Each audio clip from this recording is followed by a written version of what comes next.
Hello mga ka-trending! Welcome back to ZK Trend. Marami na nga mga netizens at mga bula ang nakapansin sa bawat post ni Bel Mariano. Kagabi nga nag-post si Bel Mariano ng iba't ibang larawan sa kanyang birthday celebration at makikita nga na nasa 13 na larawan ay silang dalawa ni Donnie. Hindi lang iyan mga kabablis dahil noong mga nakaraang post ni Bel ay nasa 13 nga na larawan ay palaging si Donnie nga ang kanyang kasama. Kaya naman ang mga bablis ay napatanong at nagtataka kung intentional ba na always nasa 13 na larawan kasama niya si Donnie.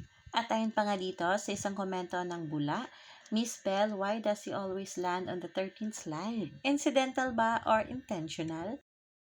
At kung tatanungin naman itong si AI, in the context of love, the number 13 can be interpreted in a few ways, often linked to spiritual or numerological interpretations.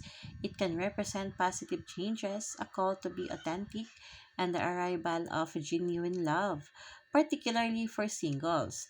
For those in relationship, it emphasizes the importance of open communication, compassion, and honesty.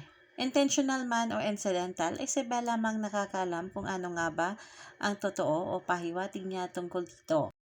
At narito pa nga ang ilang detailed look that symbolizes number 13, ang transformation and renewal, ang love and compassion, at ang spiritual guidance.